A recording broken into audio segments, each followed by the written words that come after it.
नमस्कार किसान भाइयों, स्वागत है आप सभी का हमारे YouTube चैनल धाकड़ एग्रीकल्चर में। किसान भाइयों, इस वीडियो में हम बात करने वाले हैं KDS 726 सोयाबीन की वैरायटी के बारे में।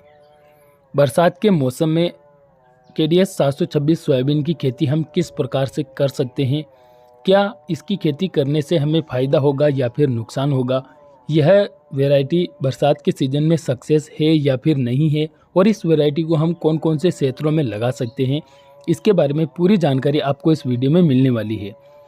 किसान भाइयों, इस समय पर KDS 726 जो सोयाबीन की वैरायटी नई वैरायटी आई है, इसने मार्केट में काफ़ी ज़्यादा तहलका मचाया है। मतलब यह जो वैरायटी है काफ़ी ज़्यादा पैदावार भी दे रही है, और पैदावार के साथ साथ इसका जो पौधा होता है उसमें रोग प्रतिरोधक क्षमता काफ़ी ज़्यादा पाई जाती है, जिसके कारण यह वैरायटी सबसे ज़्यादा उत्पादन देने वाली बन चुकी है। और अधिकतर किसान भाई इस वैरायटी को लगाना चाहते हैं। तो अगर कोई किसान भाई आने वाले खरीफ सीजन में, यानी कि यह जो बरसात का सीज़न आने वाला है, इसमें अगर कोई किसान भाई KDS 726 सोयाबीन को लगाना चाहें तो क्या उसे लगाना चाहिए या फिर नहीं लगाना चाहिए, पूरी जानकारी आपको इस वीडियो में मिलेगी। किसान भाइयों, इस वीडियो का एक भी भाग आप मिस मत करना, ताकि आपको यह महत्वपूर्ण जानकारी समझ में आ जाए। वीडियो शुरू करें उससे पहले जो भी किसान भाई हमारे चैनल पर पहली बार आए हैं, या फिर जिन किसान भाइयों ने अभी तक हमारे YouTube चैनल को सब्सक्राइब नहीं किया है, तो सबसे पहले चैनल को नीचे स्क्रीन पर आपको एक लाल अक्षरों में सब्सक्राइब बटन दिख रहा होगा, उस पर क्लिक करके चैनल को सब्सक्राइब कर दीजिए, और उसके पास में एक घंटी के निशान को ऑल पर दबा दीजिए, ताकि आगे भी आपको हमारे चैनल के माध्यम से नई नई जानकारियाँ देखने को मिलती रहेगी। किसान भाइयों, अब बात करें KDS 726 सोयाबीन के बारे में। तो सबसे पहले मैं आपको बता देना चाहता हूँ कि KDS 726 जो सोयाबीन की वैरायटी है, यह पिछले 1-2 सालों से ही आई है, और बहुत सारे किसान भाई इस वैरायटी को लगा चुके हैं और काफ़ी अच्छी उपज इस वैरायटी से ले चुके हैं। और इस बार तो बहुत सारे किसान भाइयों ने जो गर्मियों के दिनों में सोयाबीन की खेती होती है, उसमें भी KDS 726 सोयाबीन की ही खेती की है। तो सीधे सीधे शब्दों में कहा जाए तो किसान भाई इस वैरायटी को लगाना काफ़ी ज़्यादा पसंद कर रहे हैं। अब इस वैरायटी की जो खासियतें हैं उसके बारे में जानें, तो जो हम नॉर्मल तरीके से सोयाबीन की खेती करते हैं, वैसे ही इस वैरायटी की भी खेती हम करने वाले हैं।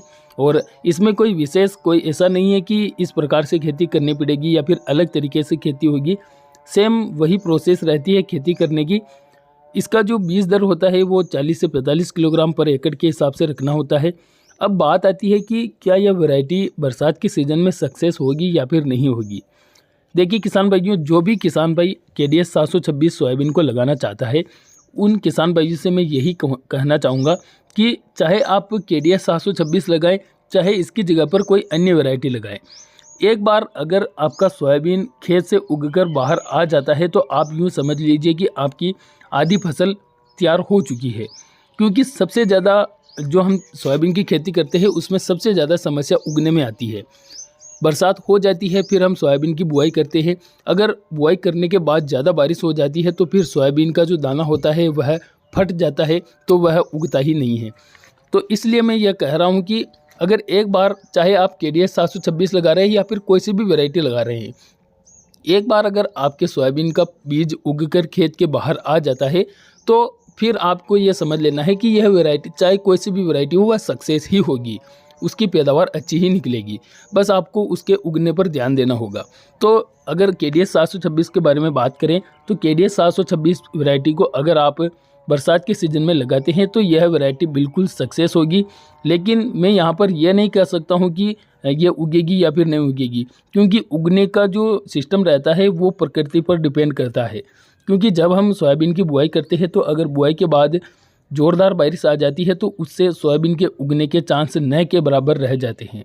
तो अगर आप यह वैरायटी लगाते हैं, तो अगर यह वैरायटी सही तरीके से उग जाती है तो यह सक्सेस हो जाएगी और काफ़ी अच्छी पैदावार आपको देगी। तो किसान भाइयों, अगर आप इसके बारे में और अधिक जानकारी जानना चाहते हैं तो हमारे चैनल के साथ में जुड़े रहें, और जो भी आपकी समस्या हो, चाहे आपको बीज खरीदना हो या फिर कोई भी समस्या हो, आप कमेंट करके ज़रूर बताइए। हम उसका समाधान आपको कमेंट में भी करेंगे या फिर वीडियो के माध्यम से कर देंगे। धन्यवाद। जय जवान जय किसान।